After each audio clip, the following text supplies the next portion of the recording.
The explosion ripped through the cargo bay 3 seconds after Lieutenant Derek Hayes finished his sentence. The alien diplomat's bodyguards didn't draw weapons. They didn't shout warnings. They simply detonated. Derek hit the deck as purple fire consumed the loading platform. His ears rang.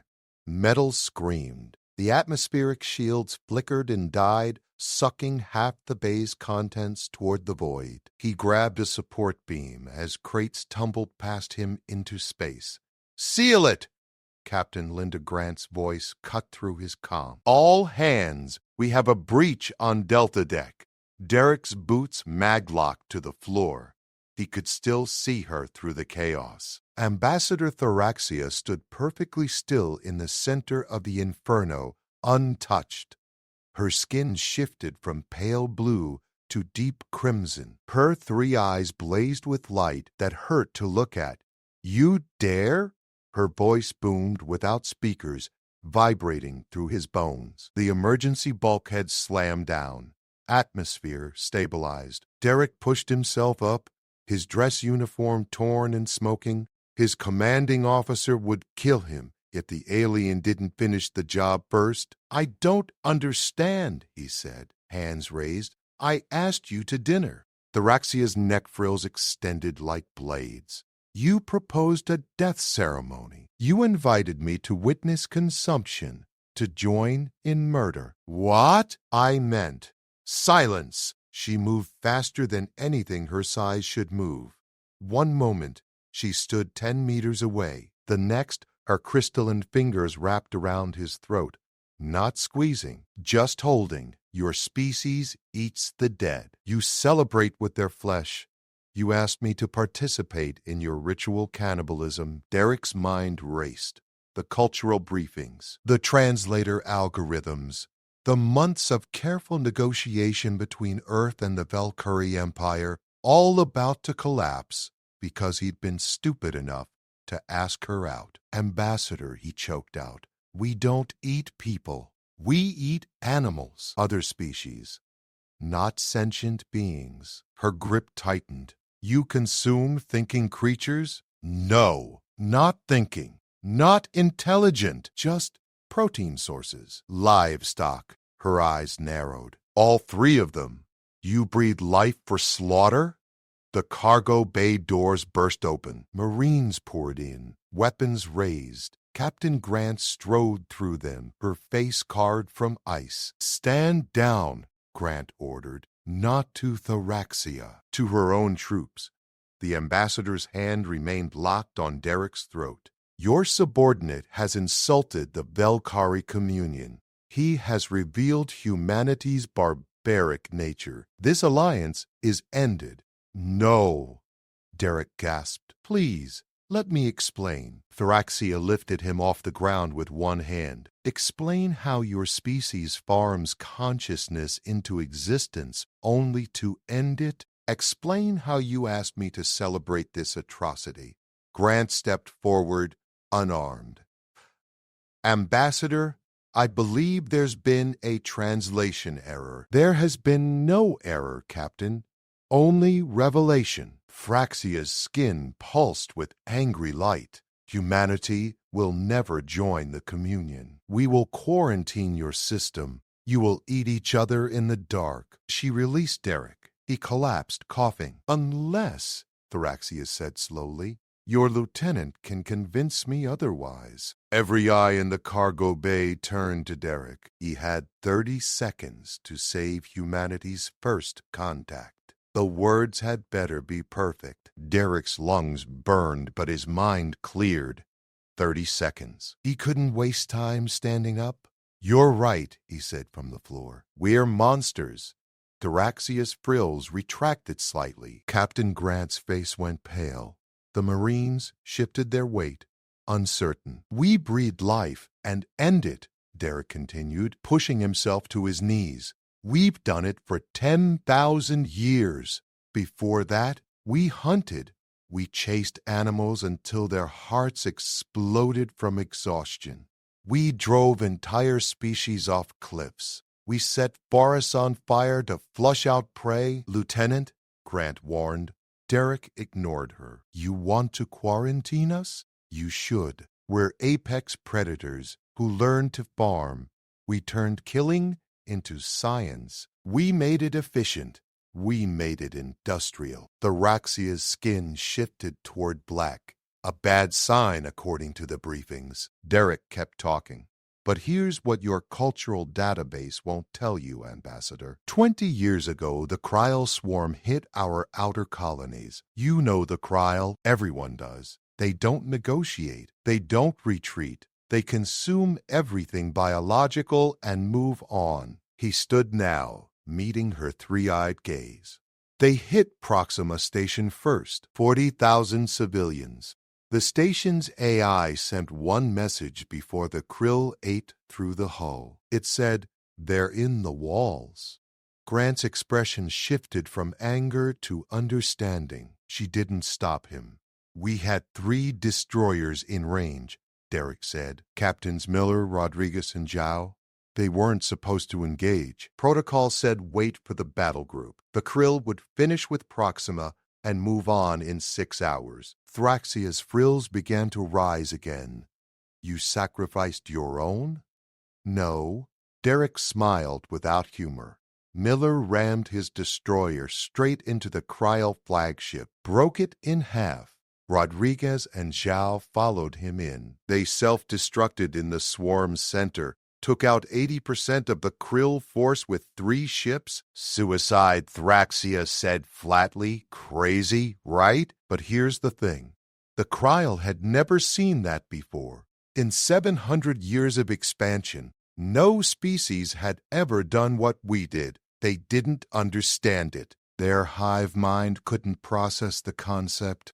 Derek stepped closer. The Marines raised their weapons incrementally. Grant held up one hand, keeping them frozen. "The remaining krill ships retreated," Derek said. "First time in recorded history. They went back to their space, and they've stayed there." 20 years of silence. "You know why?" Thraxia said nothing. "Because we're the species that breeds life to kill it. We understand death in ways you don't. We've made peace with it. We've industrialized it. And when something threatens our herd, we don't hesitate. We don't calculate. We just act." He was close enough now to see his reflection in her crystalline skin. "You think we're barbaric because we eat meat. You're not wrong. But that same barbarism is why the krill won't cross into communion space anymore. They have to go through us first. And they won't." Thraxia's skin color cycled through several shades. Purple, blue, green. Colors the briefing documents hadn't mentioned. "You're saying humanity is useful," she said finally. "I'm saying we're necessary." Derek's voice dropped. "Your communion has 37 member species, all herbivores, all peaceful, all enlightened. You've never fought a war among yourselves. You've built paradise." "Yes," Thraxia said. "We have evolved beyond violence." "And that's beautiful," Derek said. "Really, I mean it. But there are things in this galaxy that haven't evolved. Things that see your paradise and want to burn it. The krill are just one. How many others are out there?" Grant stepped up beside Derek. "The lieutenant's point is valid, Ambassador. Humanity may be crude, but we're also effective. We offer something your communion lacks." "Savagery," Thraxia said. "Protection," Grant corrected. "The Valkyrie have technology centuries beyond ours. You have medicine that could save billions of human lives. You have energy systems that could end our resource wars. You have knowledge we desperately need." "And in return?" Thraxia asked. Derek answered. "We stand between you and everything that wants you dead. We're the guard dogs you never knew you needed." The cargo bay fell silent. Somewhere in the distance, damage control teams worked on the blast zone. The smell of scorched metal hung in the air. Thraxia's 3 eyes focused on Derek with uncomfortable intensity. "You still have not explained your dinner proposal." "Right," Derek said. That. I genuinely just wanted to spend time with you. Talk. Learn about your culture. Maybe share mine. Humans do that. We eat together. It's social bonding. You wish to bond with me? Yes, Ambassador. Her skin shifted to pale yellow. The briefing documents definitely hadn't covered yellow. Interesting, she said. Braxia's frills flattened against her neck. She turned away from Derek and faced Captain Grant. I require access to your historical database.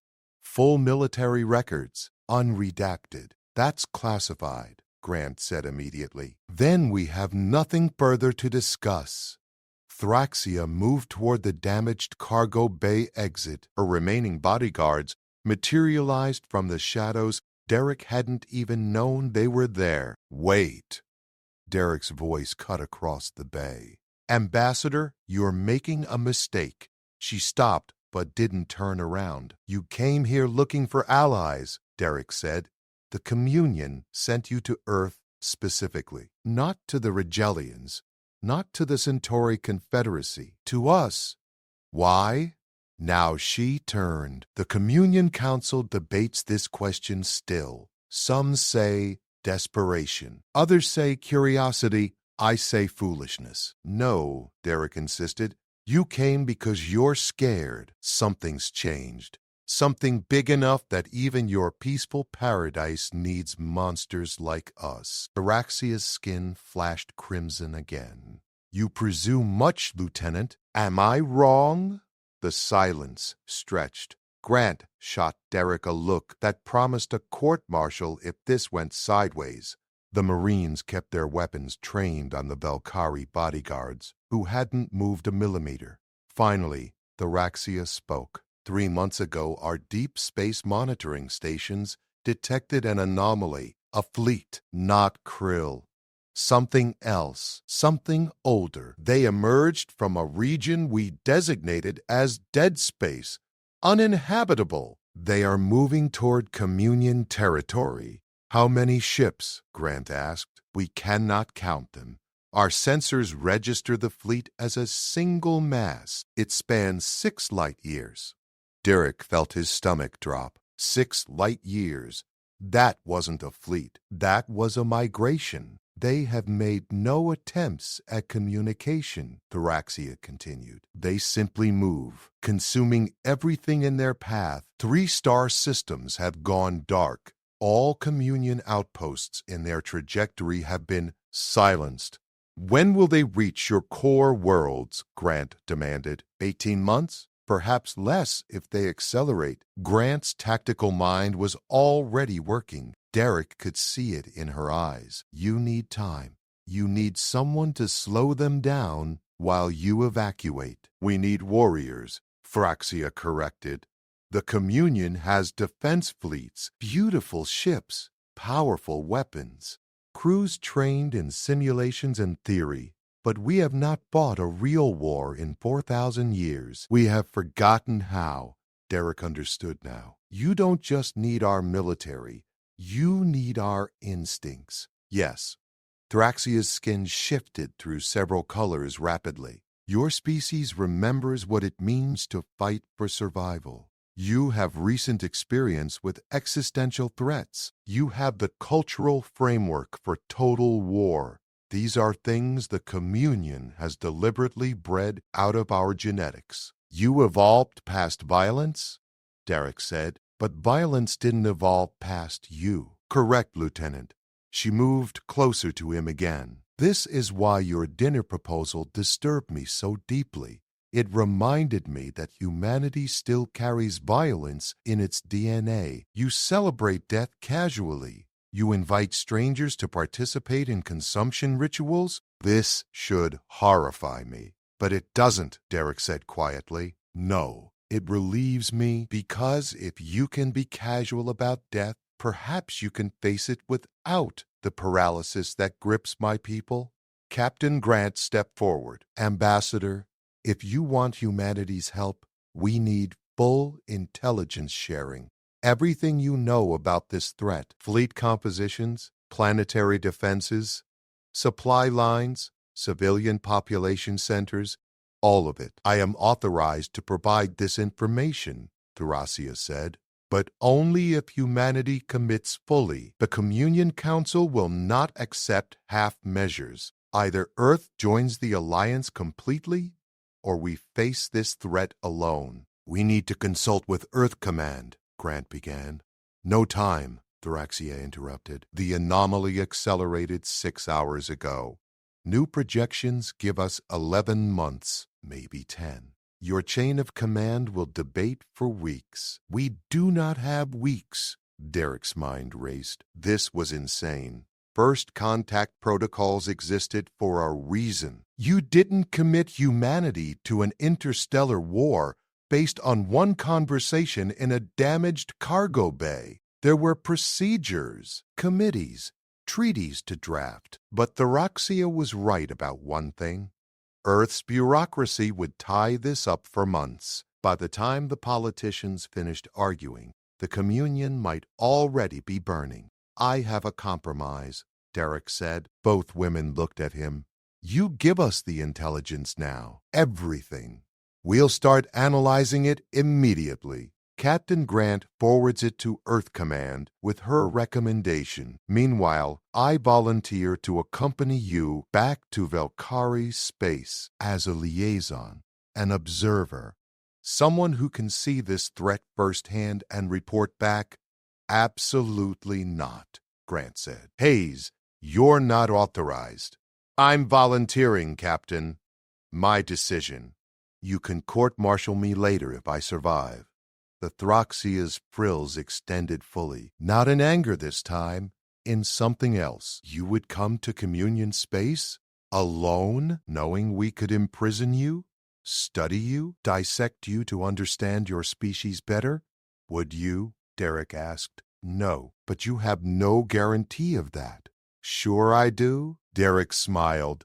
You asked me a question earlier about my dinner proposal. You wanted to know if I wished to bond with you. The answer's still yes, Ambassador. And bonds go both ways. You don't dissect friends. For the first time since the explosion, Thracia's skin settled on a single color. Soft blue, calm blue. You are either very brave or very stupid, Lieutenant Hayes. Can't it be both? She made a sound that might have been a laugh. The translator rendered it as static. Very well. I accept your proposal. You will accompany me to the communion capital. You will witness our preparations. You will assess our capabilities. And then you will return to your people with the truth. And dinner? Derek asked. We shall see if you survive the journey first. The Valkyrie ship didn't look like a ship. It looked like a living cathedral made of crystal and light. Derek's shuttle approached the docking bay, and he saw structures that couldn't exist according to human physics. Spires that curved in impossible directions.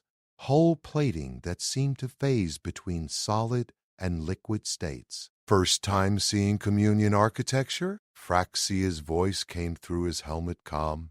It's beautiful, Derek admitted, also terrifying. Good. You should be terrified. We are taking you into the heart of a civilization that considers your entire species morally questionable. The shuttle docked with a sound like singing glass. Derek grabbed his gear bag. Everything he owned fit in one bag now. Captain Grant had given him exactly 20 minutes to pack before Thracia's ship departed. 20 minutes to prepare for a journey into alien space with no guaranteed return date. The airlock opened. Derek stepped into a corridor that seemed to breathe. The walls pulsed with bioluminescent patterns. The air tasted like ozone and flowers. Stay close, Thracia said. My people will want to see you. Some will be curious. Others will be hostile. Do not react to provocation. Understood. They walked through passages that defied geometry. Derek's inner ear screamed that he was falling even though his feet stayed planted on the deck. Valkyrie crew members stopped to stare. Some pointed. Others made sounds the translator couldn't parse. One of them, smaller than Thoraxia with green-tinted skin, stepped directly into their path. "Ambassador, you bring the meat-eater onto our vessel? This violates protocol." "Protocol is suspended, Coordinator Velsha," Thoraxia said smoothly. "The Council has authorized this exchange." The Council grows desperate. Velsha's 3 eyes fixed on Derek. "Tell me, human, how many thinking beings has your species consumed?" Derek felt his jaw tighten. "Don't react to provocation." "None. We don't eat sentient life. You eat creatures with nervous systems, with social bonds, with parents who mourn their children. This is not sentience. It's different," Derek said carefully. "Is it? Or do you simply draw the line conveniently below your own intelligence?" Thoraxia's frills extended. "Coordinator, you overstep. Lieutenant Hayes is my guest. He is a reminder of what we might become if we fail," Velsha said. "A species that solves problems by consuming them. That treats life as fuel. Is this what the Communion needs? Monsters to fight monsters?" "Yes," Thoraxia said simply. "Exactly that." Velsha made a disgusted sound and walked away. Derek exhaled slowly. "That was restrained," Thoraxia observed. "For Velsha, she lost family on a science vessel. It encountered a Kryl scout ship before your species drove them back. She blames humanity for not acting sooner. We didn't even know the Kryl existed until they hit Proxima," Derek said. "Logic is not always relevant to grief." They reached a vast chamber that Derek's brain insisted was simultaneously too large and too small for the ship's exterior dimensions. Holographic displays floated in the air, showing star charts and tactical data. Velkari officers moved between them with fluid grace. "This is our strategic command center," Thraxia explained. "Everything we know about the anomaly is here." Derek approached the nearest display. It showed a region of space marked in red. The scale made his breath catch. The red zone was expanding in real time. "This is updated live?" he asked. "Yes," he watched. Over the next 30 seconds, the red zone consumed 2 more star systems. The display marked them as lost. "Those systems had populations," Derek said quietly. 12 billion total. We received no distress calls, no evacuation requests. The monitoring stations simply went silent. All of them, simultaneously. Derek's combat training kicked in. "Show me the edge of the expansion." Where they are now. The display zoomed. The leading edge of the red zone looked like static, like reality itself was glitching. "Our probes cannot penetrate it," Thraxia said. "We send sensor drones. They cross the threshold and disappear. No telemetry, no final transmissions, just silence." "What about visual observation? Long-range telescopes?" "We tried. Look." Another hologram appeared. It showed footage from a deep space observatory. Derek watched as the image focused on the anomaly's edge. For a moment, he saw shapes, massive structures that might have been ships, or might have been something else entirely. Then the image corrupted. Pixels scattered like frightened birds. The feed went dead. "Every observation attempt ends the same way," Thoraxia said, "as if the anomaly notices being watched and destroys the observer." Derek studied the tactical displays. "You said 3 systems went dark. What were their defensive capabilities?" "Minimal. Science outposts, civilian research stations. The Communion does not militarize our frontier worlds." "You do now?" Derek said flatly. "Show me your fleet positions." Thoraxia gestured. New markers appeared on the star chart, blue dots representing Communion warships. Derek counted them quickly. Impressive numbers, thousands of vessels, all positioned in defensive clusters around core worlds, he observed. Nothing forward, nothing probing the anomaly or harassing its advance. We are not warriors, Lieutenant. We defend. We do not attack. That's going to be a problem. Derek pointed at the display. This thing, whatever it is, has momentum. It's expanding. Every system it takes gives it more resources, more space, more strategic depth. You're letting it grow stronger while you wait. What would you suggest? Suicide attacks like your Captain Miller? No. Intelligence gathering. You need to know what you're fighting. Right now, you're blind. You're reacting to a threat you don't understand. A new voice spoke from behind them. The human speaks truth, Ambassador. Derek turned. Another Valkyrie stood there, but this one was different. Taller, broader. Its skin was dark gray, almost black, and covered in scars that looked like they'd been burned in rather than cut. Its frills were ragged, torn in places. Fleet Commander Krathnor, Thraxia said stiffly. I did not expect you in strategic command. I go where I am needed. Kratnor's three eyes focused on Derek with predatory intensity. You are the human liaison, the one who claims your species can teach us to fight. I didn't claim that, Derek said. I said we have experience you lack. Show me. Krathnor gestured at the displays. You see our defensive positions? You see the anomalies advance? What would humanity do differently? Derek studied the maps. This felt like a test. Probably was a test. Every instinct told him to be diplomatic, to hedge his answers, to avoid offending. But Thraxia had brought him here for honesty. You're already dead, Derek said. Everything you're doing guarantees defeat. The chamber fell silent. Every Valkyrie officer turned to stare. Krathnor's scarred frills extended fully. Explain. Derek pointed at the defensive clusters. You've concentrated your entire fleet around your most important worlds. Standard defensive doctrine. Protect what matters most. It makes perfect sense if you're fighting a rational enemy. And this enemy is not rational? Krathnor asked. I don't know what it is. That's the problem. You don't either. But look at the pattern. Derek manipulated the holographic controls. The display rewound, showing the anomaly's expansion over the past 3 months. It's not targeting strategic locations. It's not avoiding defended systems. It's just expanding uniformly, like a spear growing in all directions. A consumption pattern, Thraxia said quietly. Exactly. It doesn't care about your defenses, because it doesn't need to. It's not coming for your core world specifically. It's coming for everything. And by the time it reaches your defensive perimeter, it'll be so massive that your concentrated fleets won't matter. Velsia pushed through the crowd of officers.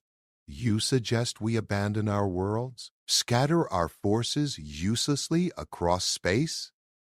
No. I suggest you stop thinking like prey. Derek met her hostile gaze.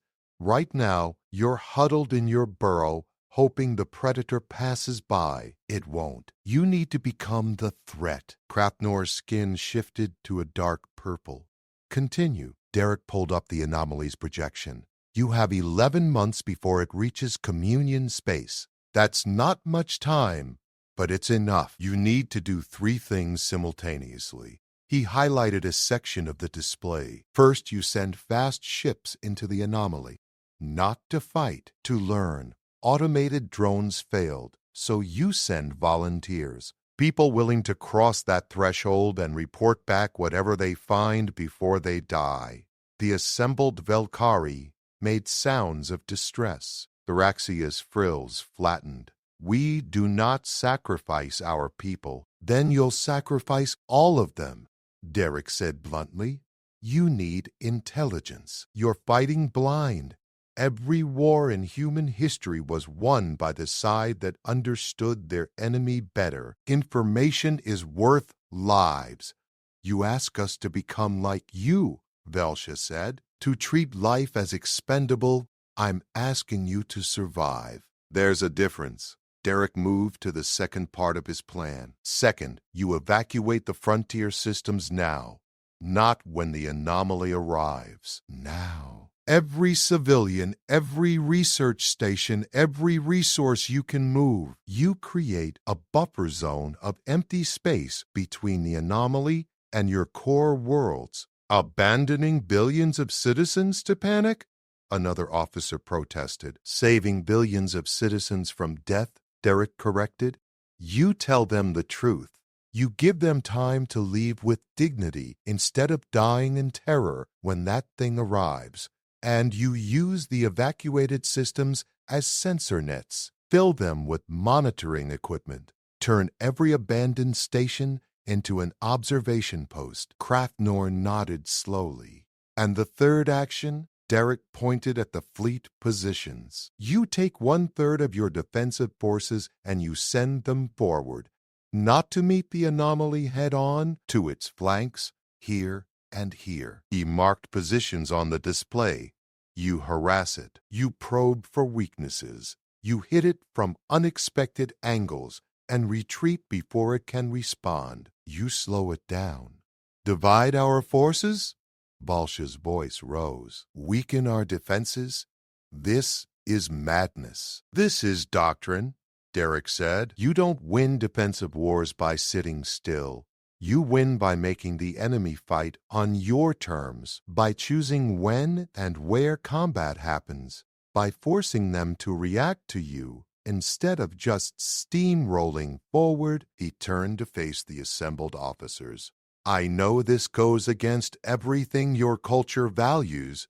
You're peaceful. You've built a society without violence. That's incredible, but peace is a luxury you maintain through strength, not passivity. And right now, your peace is about to be shattered whether you like it or not. Silence filled the chamber. Derek could feel the weight of their stares. He just told a civilization of pacifists to act like warriors. Some of them looked horrified. Others looked thoughtful. Kraftner spoke first.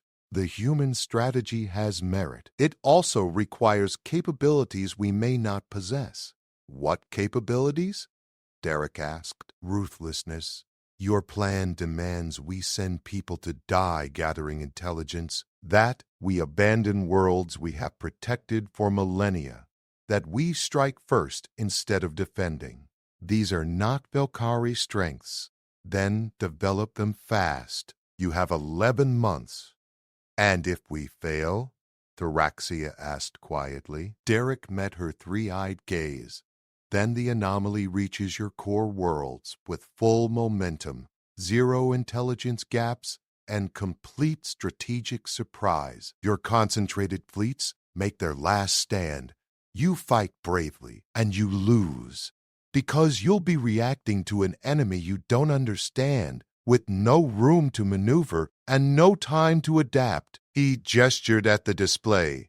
This thing has already consumed 3 civilizations that we know of, maybe more before you detected it. Every one of them probably tried to defend their most important worlds. Every one of them probably concentrated their forces and waited for the threat to arrive. How did that work out for them? The question hung in the air like a blade. Kraftnor's scarred skin rippled. I commanded the Velkari Defense Forces during the Krill incursion. We did exactly what you describe. We waited. We defended. We watched helplessly as the Krill consumed our frontier worlds. Only your species' insane sacrifice saved us from total collapse. Because we didn't wait, Derek said. We attacked. Stupidly, recklessly, without proper planning. But we attacked, and it worked, because the Krill hadn't seen it before. They didn't know how to process a species that threw itself into the fire. He pointed at the anomaly. Whatever that thing is, it's counting on you being predictable. It's counting on you defending instead of attacking. It's counting on you valuing individual lives over species survival. That's not a criticism. That's what makes the communion beautiful. But beautiful things break when you hit them hard enough. Pharaxia stepped forward. You speak as if you have experience with this, as if Earth has faced similar threats. We have, different scale, same principle. Asteroids, plagues, climate collapse, nuclear weapons. A dozen ways we nearly wiped ourselves out. We survived because we learned to act before the threat arrived. We learned to sacrifice the few for the many. We learned to be ruthless when necessary. And this makes you proud? Velcia demanded. No, it makes me alive. Pride comes later, if there's anyone left to feel it. Crathnor moved to the tactical display. His scarred hands manipulated the controls with surprising grace. Show me these flanking positions again. The points where you would strike the anomaly. Derek walked him through it. Projected vectors, theoretical attack patterns, withdrawal routes. It was all speculation based on limited data, but it was more than the Valkyrie had before. Other officers began joining the discussion. Arguments erupted. Some supported Derek's plan. Others called it barbaric. The debate grew heated. Pharaxia watched it all with an expression Derek couldn't read. Finally, she raised one hand. The chamber fell silent. Fleet Commander Crathnor, you will implement Lieutenant Hayes' intelligence-gathering operation. Select volunteers who understand they may not return. Ambassador, the Council has not authorized. I authorize it. The Council gave me full discretionary power over this mission. I am exercising it. Crathnor's frills extended in what might have been satisfaction. Understood, Ambassador. I have volunteers in mind already. And the evacuation? Another officer asked. Begins immediately. Coordinate with the frontier governors. Tell them the truth. Give them time. Phraxia's skin shifted to determined crimson. As for the forward fleet positions, that requires more consideration. We cannot commit 1/3 of our forces without council approval. Derek nodded. He'd pushed hard enough for one day. Lieutenant Hayes, Phraxia said, you will work with Fleet Commander Crathnor on tactical planning. You will teach our officers what you know about asymmetric warfare, and you will join the first intelligence mission into the anomaly. Derek's stomach dropped. What? You volunteered to observe, did you not? To witness our preparations firsthand? There is no better vantage point than the heart of the threat itself. Derek stood in the briefing chamber 12 hours later, staring at the 6 Valkyrie who'd volunteered to fly into hell with him. They were different from the officers in strategic command. Leaner, harder, their skin bore scars, and their frills were battle-worn. These are our scouts, Crathnor explained. The only Valkyrie who remember what combat feels like. Most survived the Krill incursion. Some have even older experience. One of them stepped forward. Female, Derek guessed, though Valkyrie gender markers were subtle. Her skin was pale blue, crossed with silver scars. I am Scout Leader Yintara. I commanded reconnaissance during the Kriel War. I watched 4 of my ships vanish into Krill territory. None returned. I'm sorry, Derek said. Do not be. They knew the risks, as do we. Her 3 eyes fixed on him with unsettling focus. Commander Crathnor says you have a plan for penetrating the anomaly. Less a plan, more a theory. Derek activated the holographic display. The anomaly appeared, rotating slowly. Every probe you've sent has disappeared instantly. No telemetry, no final data burst, nothing. Correct, Kintara confirmed. That suggests the anomaly has some kind of detection threshold. It senses artificial technology and neutralizes it immediately. But we don't know if it reacts the same way to biological signatures. Another scout spoke. This one male with dark green skin. You propose we go in without ships? Without equipment? Naked into the void? No. I propose we disguise our approach. Make the ships look like natural phenomena instead of technology. Krathnor's frills extended skeptically. Explain. Derek pulled up sensor data from the anomaly's edge. Look at this debris field. Asteroids, ice fragments, stellar dust, all drifting into the anomaly. None of it triggers a response. The anomaly consumes it passively. You want us to hide among rocks? Intara said flatly. I want you to become rocks. Power down everything, all systems.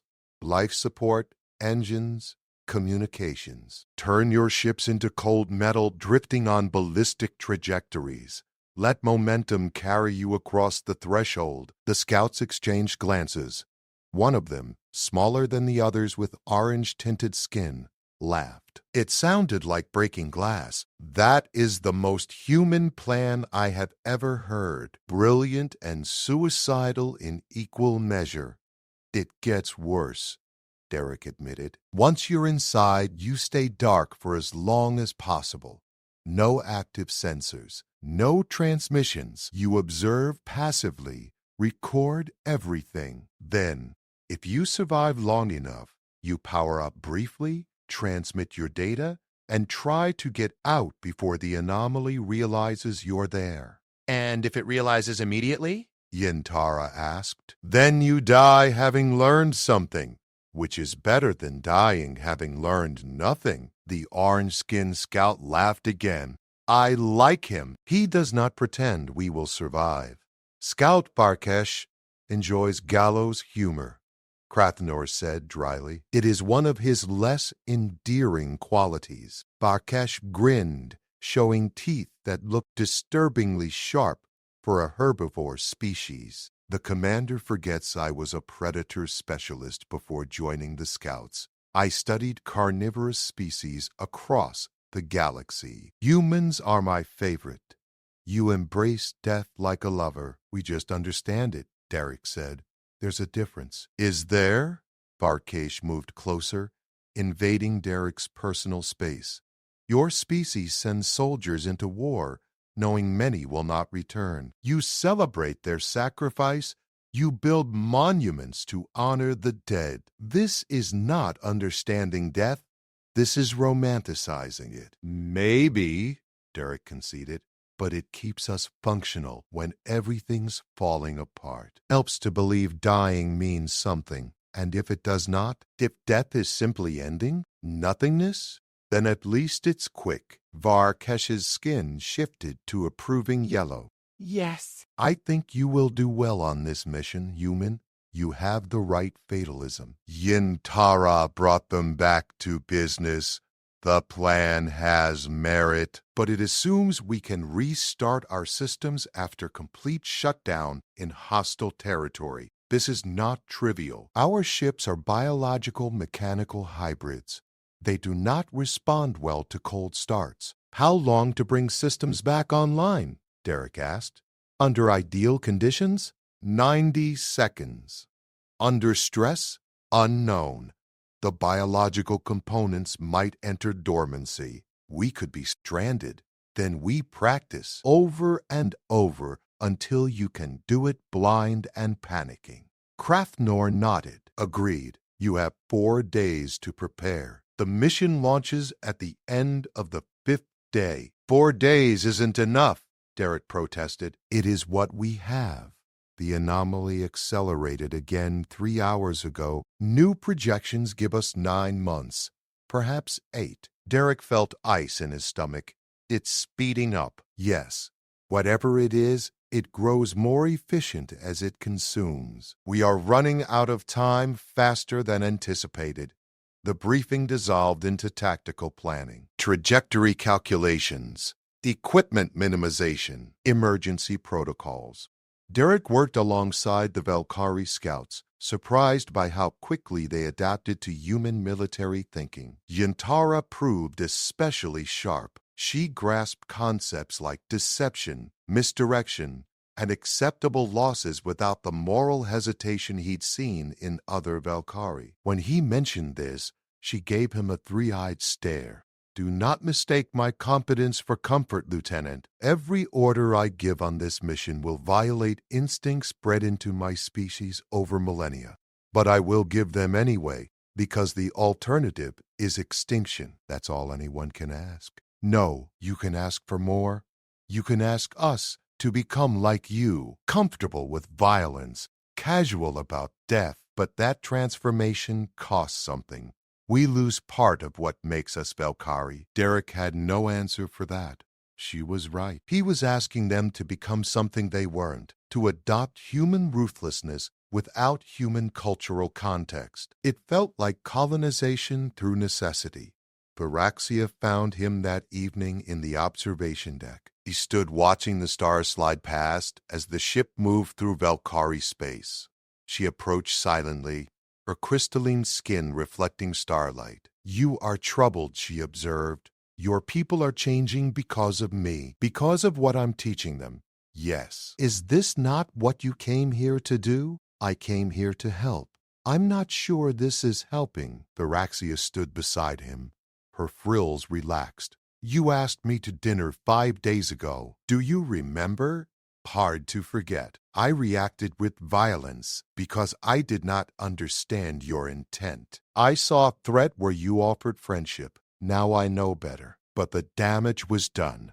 I nearly killed you. I nearly destroyed our alliance. All because I could not recognize something outside my experience. She gestured at the stars. The communion has lived in peace for 4,000 years. We have forgotten that the universe is not inherently peaceful. We have forgotten that survival sometimes requires adaptation. You are not changing us, Lieutenant. You are reminding us what we used to be before we evolved past necessity. And if you can't go back, if you've changed too much, then we die as we are, peaceful, enlightened, extinct. Her skin shifted to sad blue. There are worse fates, but I would prefer we survive. Even if survival means becoming something less beautiful. Derek watched the stars. Your scout leader, Yintara, said the same thing, that you're losing part of what makes you Valkyrie. We are. But we are also gaining something. Partnership with a species that understands violence. Protection from threats we cannot face alone. Perhaps this is evolution too. Not genetic, but cultural. Learning from others to survive changing circumstances. You really think humanity can save you? No. Varaxia turned to face him fully. I think humanity can teach us to save ourselves. There is a difference. An alert chimed. Krathnor's voice came through the ship's communication system. All personnel to launch bay. The volunteer scouts are ready for final briefing. Derek's heart rate increased. 4 days had felt like too little time. Now it felt like too much. Every hour spent preparing was an hour closer to flying into the unknown. Are you ready, Lieutenant? Varaxia asked. No. But I'm going anyway. Good. That is very human of you. They walked to the launch bay together. The 7 scout ships waited like sleeping predators. Small, fast, built for stealth.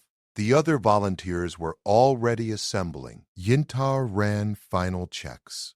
Varkesh made jokes that sounded increasingly nervous. The others maintained stoic silence.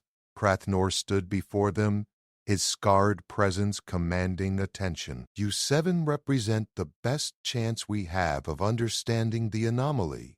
You will cross into territory that has consumed entire civilizations. You may not return.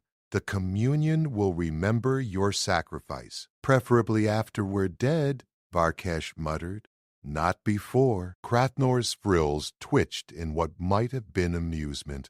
Preferably. Now board your ships. Launch in 1 hour, and may the void be merciful. Derek climbed into his assigned scout ship. The interior was organic and unsettling. The walls pulsed. The controls grew from living tissue. His seat adjusted itself to his body without prompting. He strapped in and began the pre-flight sequence. Around him, 6 other ships powered up. Their engines hummed like singing.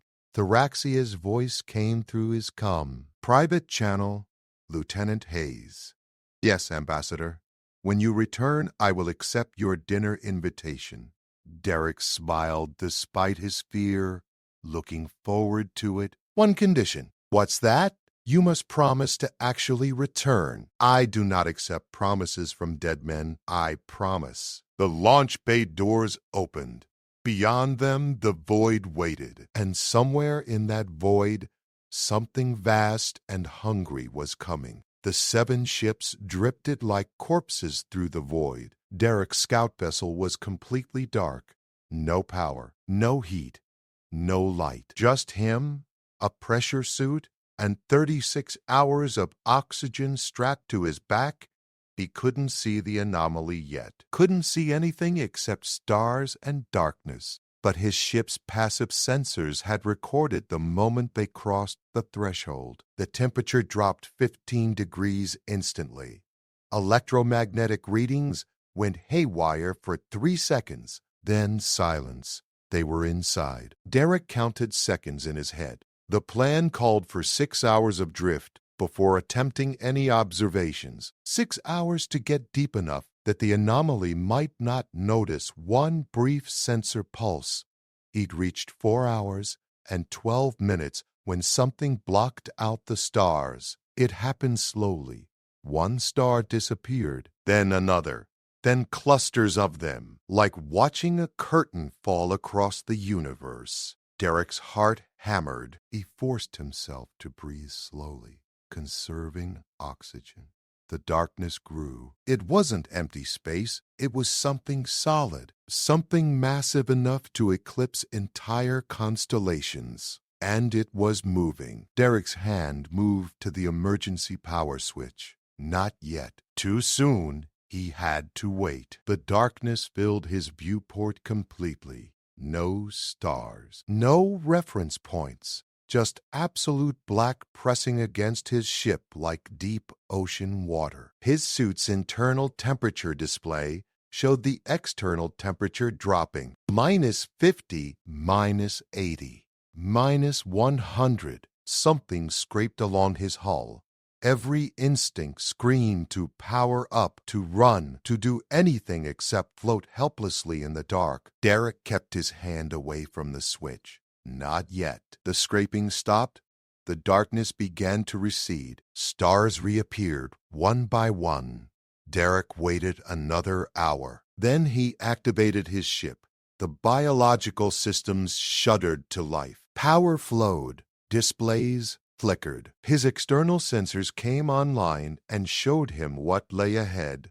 He stopped breathing. The anomaly wasn't a fleet. It was a structure, a lattice of impossible geometry that stretched across light years. And caught in that lattice, like insects in a web, were ships, thousands of ships, millions, the debris of civilizations. Derek activated his recording systems. Every sensor he had, the data streamed into storage. He needed to see everything, understand everything. Before, his comm crackled.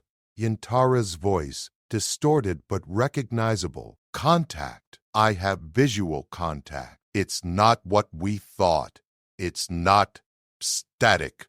Consumed her words. Then Barkesh. Beautiful. Stars above. It's beautiful. It's not destroying. It's building. It's static. Derek's sensors picked up movement. Something approaching his position. Fast. He didn't hesitate. Full power. Maximum acceleration. His ship screamed as biological engines pushed beyond safe limits. He plotted a course back toward the threshold, back toward Valkyrie space, back toward life. Behind him, the lattice shifted. Sections of it broke free and pursued. They moved like liquid metal, like living thought. They weren't ships. They were extensions of something larger. Derek's ship bucked as one of them grazed his hull. Warning alarms shrieked. Hull breach in 3 sections. Atmosphere venting. He sealed his helmet and kept flying. The threshold appeared ahead, the boundary between the anomaly and normal space. Derek aimed straight for it. 2 of the pursuing entities flanked him. They were herding him, forcing him toward a specific exit vector. Derek saw the trap, but had no choice. He flew into it. He crossed the threshold doing 0.8 light speed. His ship's biological systems were dying, failing, but the distress beacon activated automatically, screaming his position across every frequency. Valkyrie's ships appeared, fast response fleet. They opened fire on the entities pursuing Derek. Energy weapons tore into alien lattice flesh. It didn't slow them down. Derek's ship lost power completely. He tumbled through space in a dead hull. Through his viewport, he watched the battle. Watched Valkyrie cruisers engage things they didn't understand with weapons designed for conventional warfare. It wasn't working. Then something changed. The pursuing entities stopped. They paused at the threshold between spaces and simply watched, like they were evaluating, learning. Then they retreated back into the anomaly. Derek's ship was caught by tractor beams, pulled toward a Valkyrie rescue vessel. He checked his suit's oxygen. 4 minutes remaining, cutting it close. The rescue team extracted him 20 seconds before his air ran out. Valkyrie medics surrounded him, checking for injuries, asking questions in rapid clicks and hums. "The data?" Derek gasped. "Did my ship transmit the data?"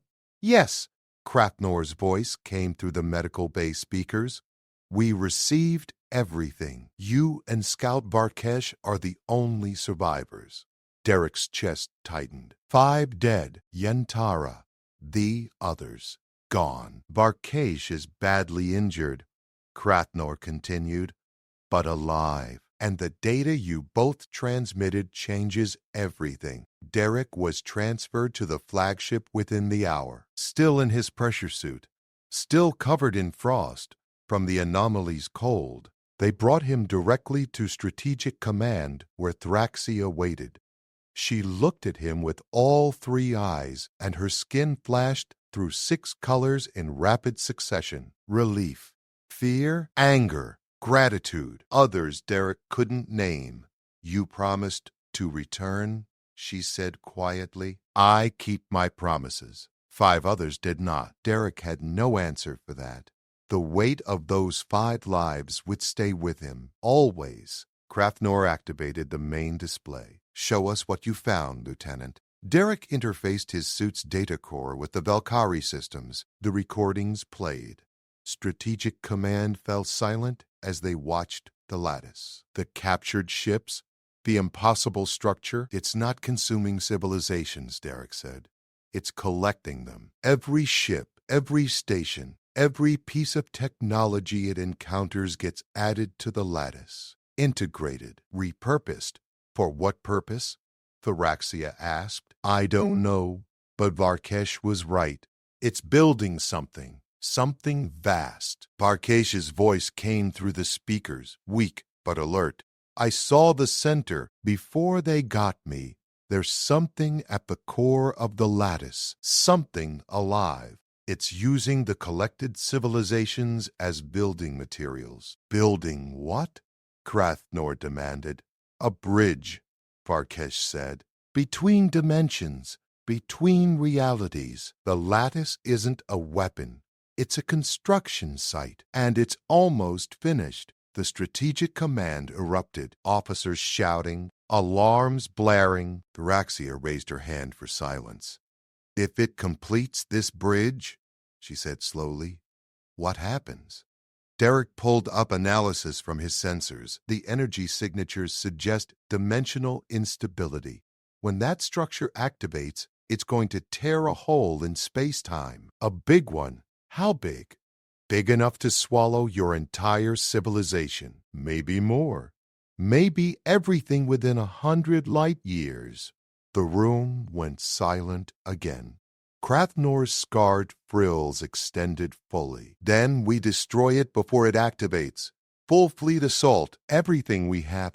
That won't work, Derek said. Your weapons can't damage it. I watched your ships fire on the entities. The energy just got absorbed, fed back into the lattice. Then what do you suggest, Lieutenant? We cannot allow this thing to complete. Derek thought about Captain Miller, about the 3 destroyers that rammed the Krill flagship, about humanity's greatest strategic advantage. We don't destroy it, he said. We don't fight it. We give it something it can't integrate. Explain, Thraxia demanded. Derek smiled without humor. We give it me. We give it humanity. A species it's never encountered before. A species that doesn't make sense. We crash a human ship into the core, and we overload its processing capacity with chaos. One ship cannot, not one ship. Earth's entire fleet. Every vessel we can scramble in 9 months. We bring humanity to the anomaly, and we force it to understand us. And while it's trying to process what we are, you evacuate. You run. You get every Velkari ship as far from this region as possible. You would sacrifice your species? Thraxia's skin went pale with shock. No, I would gamble it.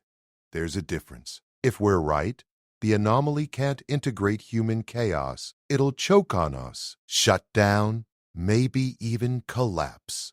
If we're wrong, humanity dies buying you time to escape. Krathenor studied him. This is insane? Yeah, Derek agreed. It's very human. Thraxia moved close to him. You asked me to dinner. I accepted. Are you truly willing to die before honoring that promise? Derek met her 3-eyed gaze. Ask me again in 9 months. If we're both still alive, I'll take you to the best restaurant Earth has. She reached out and touched his face with crystalline fingers. Then I will hold you to that promise, Derek Hayes. Do not make me dine alone. Derek activated his communication link to Earth. This was going to be a difficult conversation, asking humanity to throw itself into the void, to become the weapon no one expected. But he'd learned something in the anomaly. Something the lattice had shown him. Humanity's strength wasn't just violence or ruthlessness. It was unpredictability, the willingness to do things that made no sense, to sacrifice everything on impossible gambles. The anomaly had consumed dozens of civilizations, all of them logical, all of them predictable. It had never met humans before. Time to fix that. Earth Command, this is Lieutenant Derek Hayes, he said. I'm requesting immediate fleet mobilization. All ships, all personnel. I need everything we've got. Negative, Hayes? Explain, Derek smiled. We're going to crash a party, and we're bringing chaos as our gift. 9 months to save 2 civilizations. It would have to be enough.